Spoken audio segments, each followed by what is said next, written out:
Fear is a wonderful servant, but a terrible master. Fear is not real. It's the product of thoughts you create.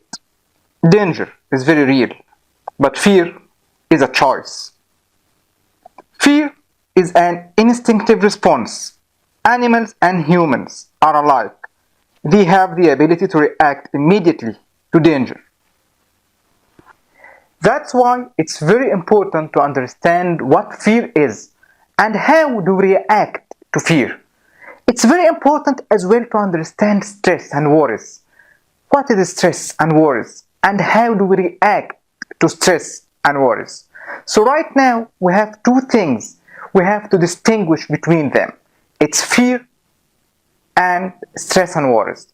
By the end of this video you will be able to distinguish between fear and between stress. You will be able to distinguish between objective fear and subjective fear. Before we go any deeper in fear, I'd like to take you on a journey in the best ally ever you have in life. It's your mind. So, first of all, let's understand how the brain works. So right now I'd like to talk to you about the twin theory in the brain. Our brain are divided into three main parts. The first part is the lower part, the lower brain, and its name is the reptilian brain. The second part is the midbrain, and the last part is the front lobe or the upper brain. So when we talk about fear, we must know where the fear is located, from which part of the three parts of the brain fear is released. Mainly fear is released from the lower brain, from the reptilian brain. Fear is released only when there is a danger in your life, when there is something needs you to make massive action right now in order to get rid of this danger. So fear is released as an instinctive response for your safety. Anything related to your physical survival, anything that will cause you physical harm is translated to your mind and heart in the word fear. Anything else is not fear. So right now, let's understand how our body reacts to the fear. What happens when we experience the fear? How our body tells us that there is fear? What does it want us to do? What happens when we have a real harm, a real danger facing us? Mainly, fear has one of three responses. It is fight, flight, or freeze. Of course, you have listened before about fight or flight, that when you face any danger or when you face anything, you have to face it, fight it. If you can't fight this thing and if it's much more stronger than you, you will fly. The third response is freezing, that you may stand still in your place wishing that the danger will go away. The three F's, fight, flight, or freeze, are mainly responsible for the physical survival. They have nothing at all to do except with physical survival. So let's take a journey to the past, to the old caveman, and let's see how he was reacting to these three F's. Let's imagine our old caveman facing a lion. What will he do? He will do mainly one of these three F's. He will fight the lion if he has the ability to fight the lion, if he has the weapons and has the tools to destroy this lion, he will face the lion and fight the lion. Most probably, if he can't fight the lion, he will fly. He will run away from the lion. The third option, and it is the only left option, is to freeze, to escape from the lion, to freeze himself, to stand still, that the lion can't feel that there is something here or that the human is here. That's how we react to fear. There is no other way to react to fear except by one of the three F's: fight, flight, or freeze. Nowadays, The three F responses are still there. We still experience them in the daily life. Even there are no lions, there are no bears in the streets, but we may face danger in our daily life. Just imagine you are crossing the street and you find a car coming very fast and it will crush you. What will you do? Mainly, you will do one of the three F's. You will fly, you will run from the car, or you may freeze. You may stand still wishing that the car may change its direction or recognize that there is someone here. The last thing, no one may try to do it, which is fighting the car or stand in front of the car or requesting the car to stop. So by understanding the responses to fear, we find that the fear mainly leads us to action. It leads us to quick, massive action on the spot. Right now, you can't analyze anything. You can't have activation in your midbrain or in your upper brain to analyze the situation. You have to react on the spot. Something activated from the lower brain and it triggers you to move right now. Whatever the move is, whether it's fighting, flighting, or freezing, fear leads to massive, quick action on the spot. Right now, there is no time at all for any analysis or for any thinking. Fear leads to massive, quick actions. Fear is action. The response to fear is action. If you waited, if you analyzed the fear, you will not be surviving.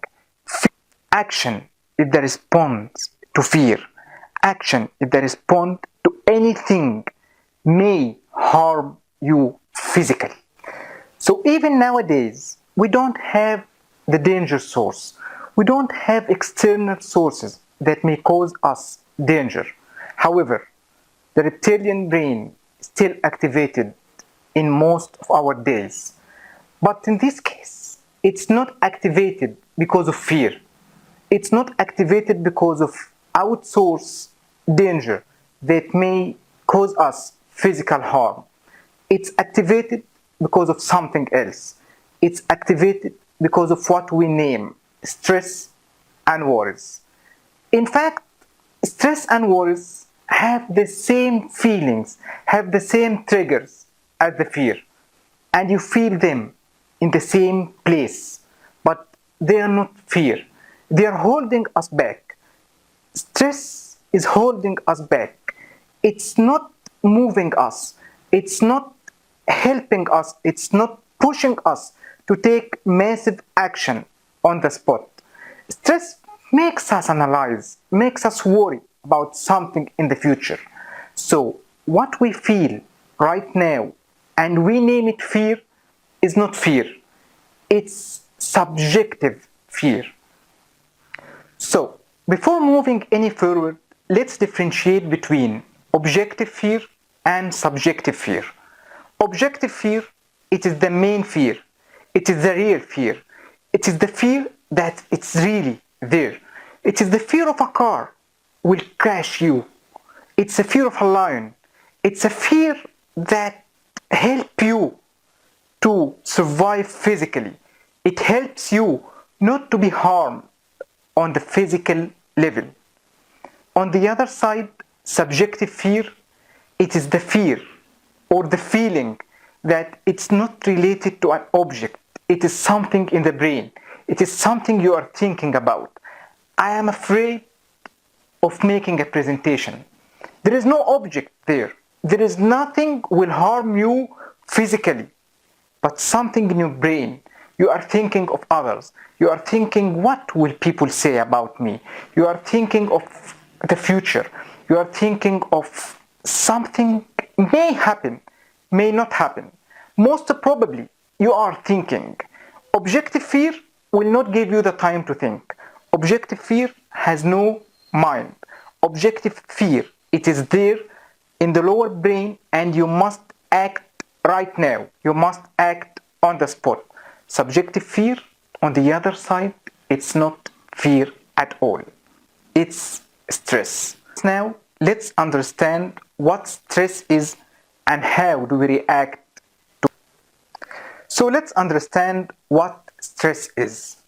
Stress is a defense mechanism to a perceived danger. Please let me say it once more. Stress is a defense mechanism to a perceived danger. I say perceived danger. That means it's not a danger. It is danger in the brain, something we are thinking of. The human beings are the only species who may worry about something that might not happen at all. So when we feel the stress, when we are worried about something that may happen, our reptilian brain is triggered, it's activated, but it's not activated in the form of fight, flight, or freeze. It's activated on a new form. It gives us new feelings, it gives us new actions. It's not as quick and as solid and responsive as the 3Fs, but still there. There are feelings, there are emotions, and it gives us something to feel and something to react to. Okay. So let's see right now, how do we react to stress? Fleeing becomes an anxiety. Have you ever had this feeling before an exam or before giving a presentation? Have you ever felt this feeling that you don't want to give the presentation or you don't want to make a sales presentation for someone? The feeling that you don't want to speak in front of people? This is an anxiety. This is the fleeing. This is the flight response.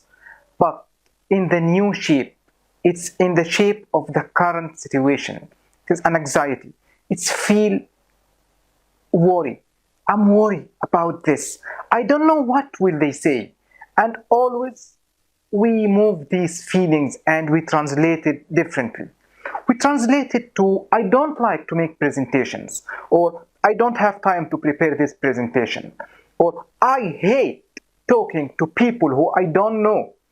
Let Sally or let Jack do the presentation. He has more time and he has more information than what I have. This is an anxiety. This is self-talk. This is not physical survival.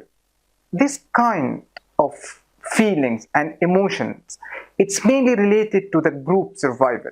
It's related to what will people say. It's related to how will people judge me. It's related to the self-doubt. And in fact, it's not there.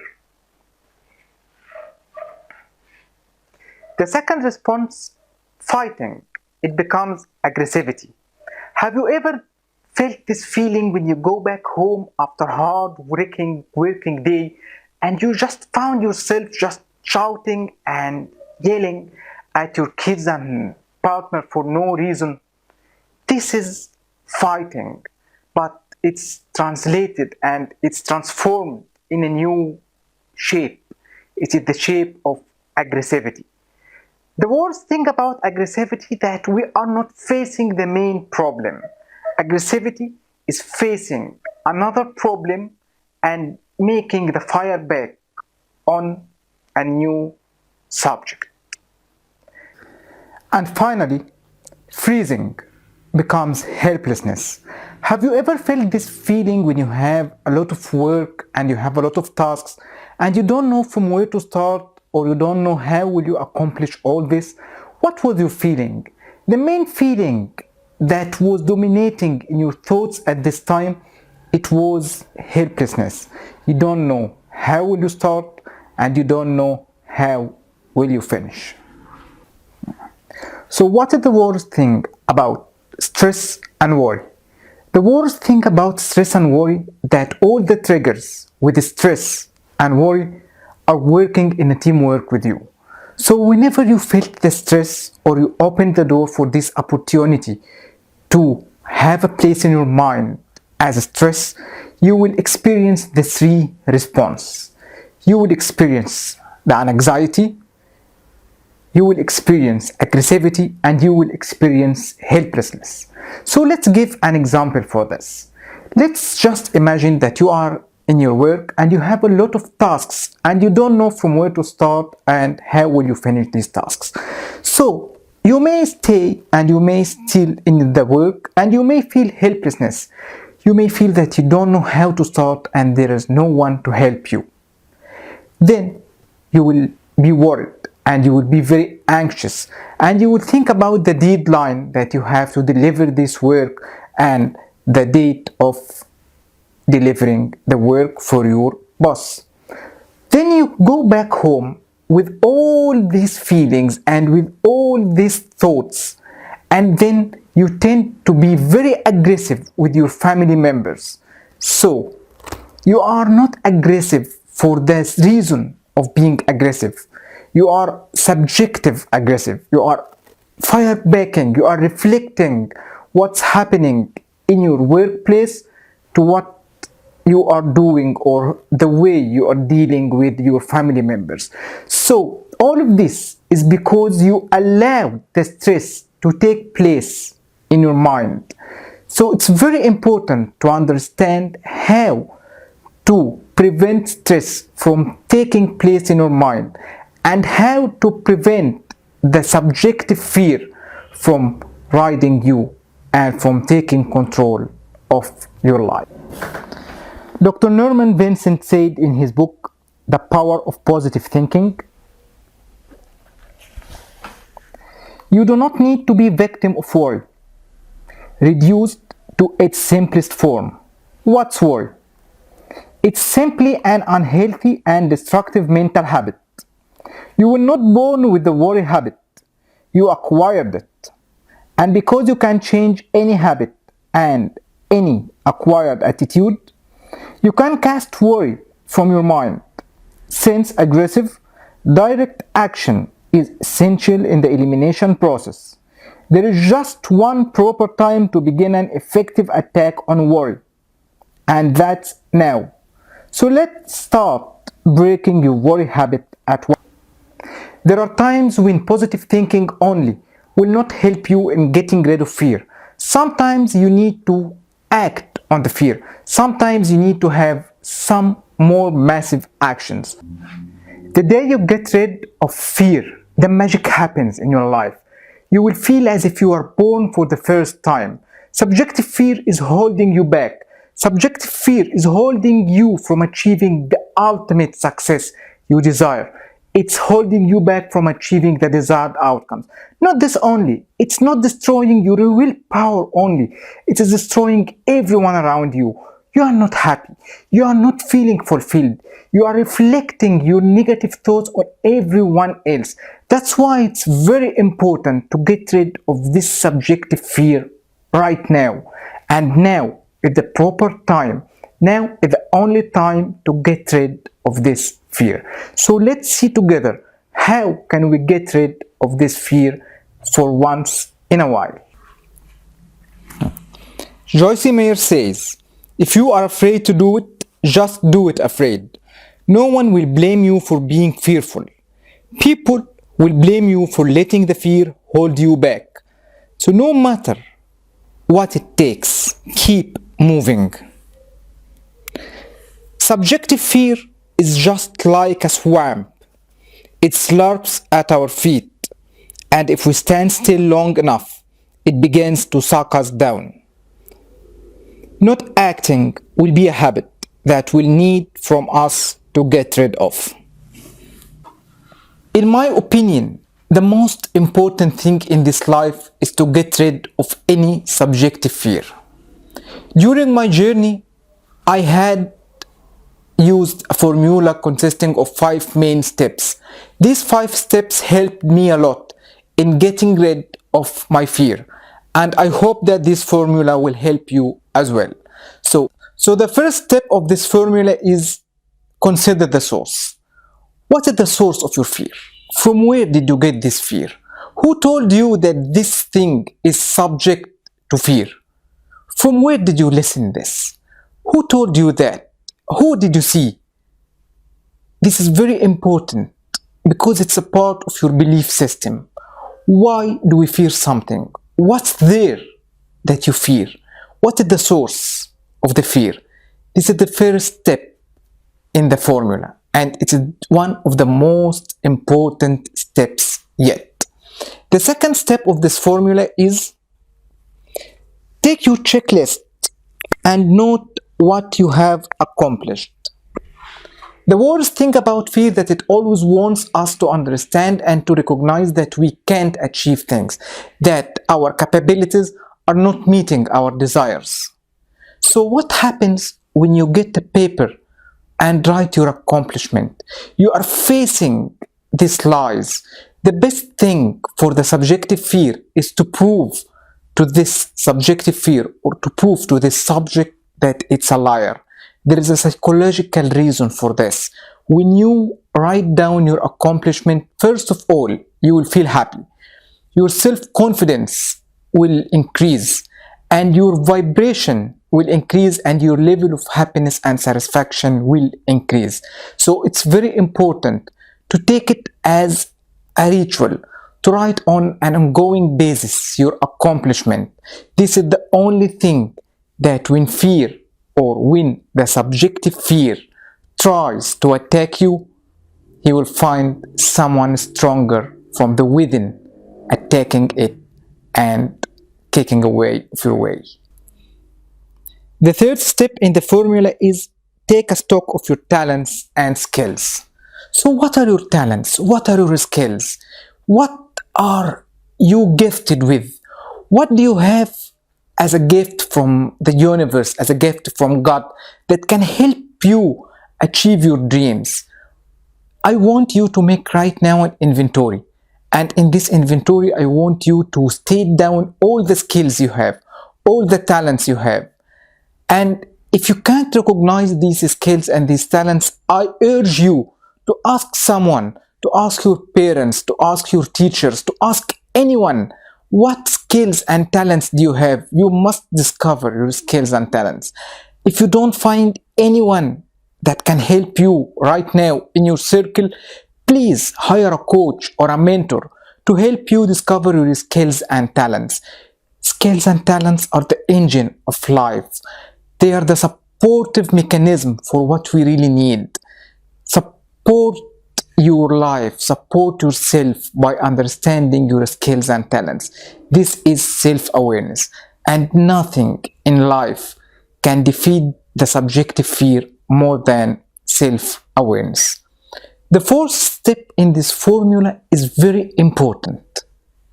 Don't underestimate the power of positive praying. Let me say the fourth step once more. Don't underestimate the power of positive praying. What is positive praying?